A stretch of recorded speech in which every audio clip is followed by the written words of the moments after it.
Slurpty dirt, my G's. How are we all doing? Hope you're doing well. This is a Kirsch Banana Saft, which is cherry and banana juice. That's right, we're learning German today. It's actually quite thick. It's almost like a smoothie, but it's really nice. It's not too sweet. It actually surprised me. I never tried it before. It was on sale. I thought, let's try this juice. Looks good. It was. Anyway, let's get into today's video, which going from juice to liquid to underwater to submarine to phase plant bass. It can't get much better than this. Basically, I'm going to show you a little bass that I made today, and hopefully you can learn a couple of things that, or little maybe tricks or techniques, things that I think are wicked with phase plant that you can use to get like really unique and cool sounds. So yeah, let's listen to this little sort of submarine bass that I've made, and it's made from using the sample of a sonar kind of signal sound. So there's a little bit of that you can hear first as a little intro, and then I'm layering it over the sort of drop as well. Anyway, let's have a little listen, shall we? The parables of phase plant.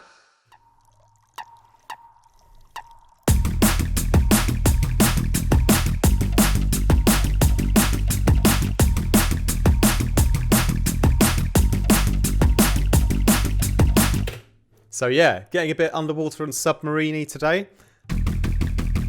And here is the bass ARP, which I think is really, really sick. And if I were to take that submarine sample off, still pretty cool, but way more interesting and textural. Having it in there to fill out the stereo and fill out the high end and give your ears a little bit of extra ear candy. So I'm going to drop this preset on my Patreon today in Discord. Shout out to you guys. If you are not on my Discord and you want to support me and what I do and support the channel, you can join from just €5 a month, and that gets you like in the group where you can already start chatting to people and meet other like-minded, awesome, inspiring individuals. So highly recommend that. Anyway, let's get into the sound design process, and we'll start off with the voicing. Listen. So quite simply, what I wanted to do was make use of the sample section, make use of the global unison, and make use of the sine distortion as well. And yeah, using a combination of like these three things, also with convolution reverb. These are some of the things that I noted in my previous video about phase plant versus vital, and the things that I found were really, really great. So I wanted to sort of make use of all of them in one patch. So I kind of consciously thought about, I want to use all of these techniques together. So anyway, so I started with the sample. And yeah, just because of like recent news coverage and things like that, I was inspired to thinking about submarines. And so I thought about, what does submarine sound like? Well, it doesn't, I don't know, it's probably quite quiet. That's the idea of it, I suppose. Anyway, but it's, I started searching for sonar, and I had a sample in my library, which was like a sonar kind of blip or whatever. So all I've got that sort of just dragged and dropped into my sample section. I've got a little bit of noise above that comes in. So like I said before, one of the things I love is having like the control of the white noise as well as the sample. So you can like put both of those, into the sound, and then we're going to FM the sample next. So simply adding in a sine wave underneath, and I'm FMing from the output here into the phase. And I wanted to give this some movement. So let's already jump in to add in our modulation source, which is the LFO. And again, I've done it by eye or by ear, by sensory thing, the speed. I haven't done it to the grid. I've just found what I thought sort of fit with the drums. If I mute that little sample. So, I really just did it by ear, so it kind of fit to the beat. And yeah, so basically this LFO is doing like the movement for the most of the patch, but the sample is also like looping, and this looping of the sample is a bit random. So this is a bit like a part of the sound that's texturally a bit different and random to everything else, which is what I want. Because if you hear I go up like the keyboard, for example, they start to break away from each other, so the sample starts to be like faster, where the main kind of rhythm of the LFO like stays the same always. So yeah, that's pretty cool. And yeah, the next thing that I did then was, like I said, I tracked this LFO to the amount of phase modulation of FM. So just dragging the output there to modulate the modulator, and you can see how the yellow line comes up and it kind of shows you that it's controlling that modulation. So I really like that you can see that when you highlight it. That's a really cool feature, especially if you're like more of a beginner and learning with it, so you know what's going where. In case you're like just randomly experimenting, you can see what's happening. So I like that. And yeah, so that's like the basic part done already. And all I did then was added in another like sub bass underneath, again at -24. And this one is the level is off, and I'm just modulating the level up and down. It's got this sync mode on, so basically it adds in a few extra crunchier harmonics, which are going to sound better when it's, later on, once all the effects have been applied to the main section here. Anyway, you might notice the global unison is already turned on.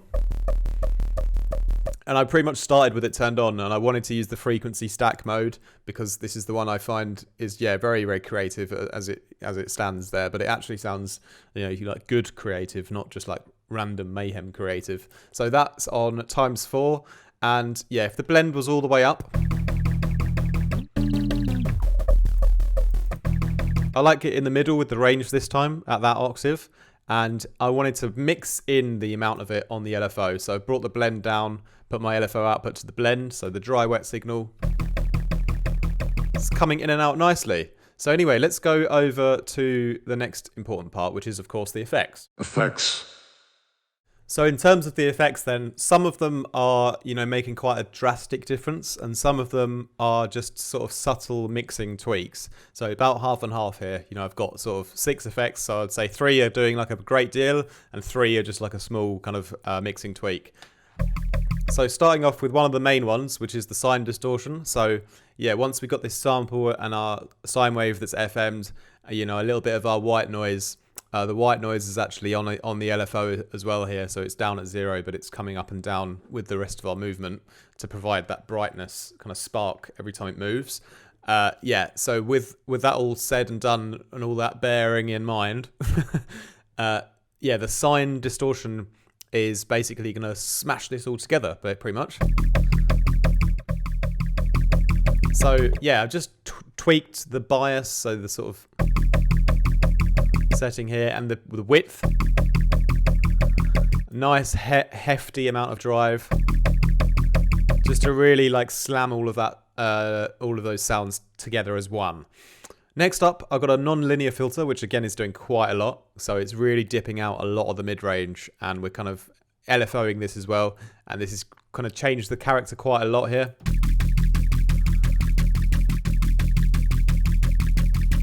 Yeah, and it really starts to prioritize the crunchy high end and the low end kind of bass of the ARP. So you have less mid-range. So it's a bit more of a stomping ARP that has like space in the middle for like the drums to be heard and stuff like that. So the emphasis is more on the low end and the high end, essentially. That's so you don't have to always do that on every bass. It kind of depends, but it just sounded nice on this one as I tried it, so I thought, why not?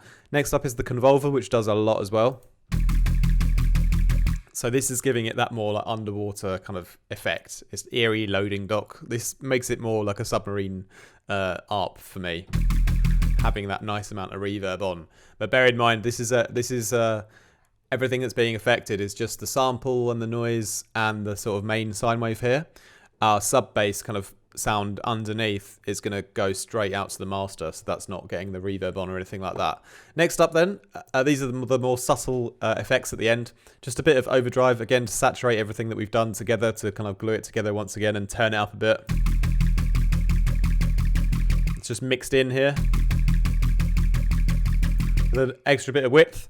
Then we got a phase distortion, and this is a new sort of technique I'm trying with it, which is sort of to modulate the tone. And it's actually, if you listen closely, it's kind of distorting the low, like giving the low end a bit of a saturation push, and it's a little bit. Let's see if it's actually good or not. Yeah, it does like sound more distorted, but it's actually louder as well. So it's not like I've distorted the low end to lose power. It's actually increased the power in my up to my ears. So nice bit of drive.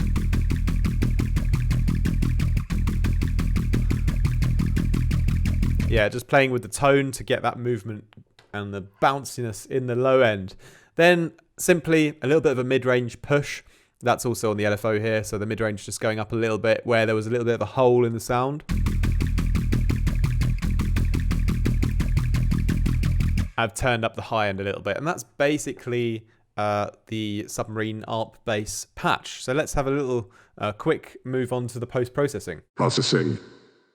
So with this sound, I quite like already how it sits in the mix, so I don't feel like I want to do too much post-processing on it. All I really wanted to do was just give it a little sidechain to the kick here. It's already rolling quite nicely, and I think it's like it kind of fits in its own place already.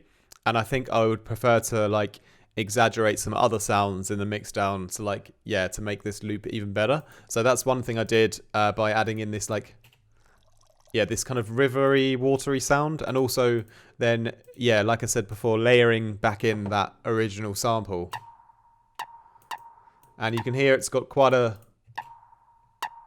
sharp transient on the start, and I'm actually layering it over my kick drum here. So if you, that's not the kick, that's not the kick, this is.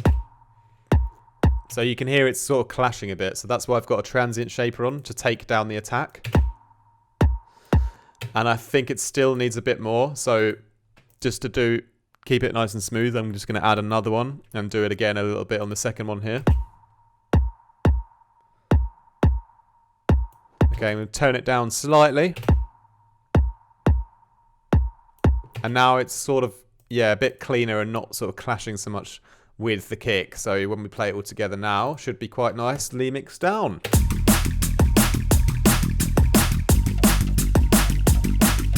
You can hear that sonar kind of background layer is really like more towards the back of the room, which is exactly where I want it. So that's great. And because I've done that, I could actually bring that bass a little bit more to the forefront. So with the bass, then I'm going to like give it a bit of just a volume boost here and see how far we can push it.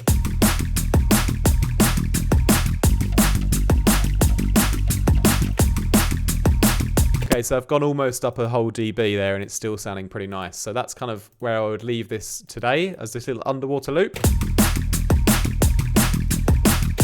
Hope you enjoyed that, my G's. Yeah, hope you have had a good, productive week so far.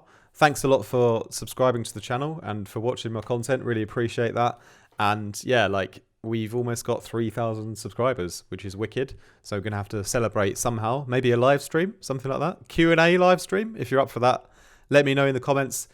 You want me to do like a Q&A live stream where we just hang out and just talk about music and I'll just answer any of your questions. Can be personal questions or music related questions, whatever you like. Or I'll just do a production live stream. So let me know if I should do like a Q&A or a production live stream where I just produce a new watch. So vote on that. I'll do a little poll. You can vote in the community section. And then when we hit 3,000, we'll do that. And I don't think it'll be so long. So yeah, appreciate you guys. Have a wicked rest of your week. Peace. Too great.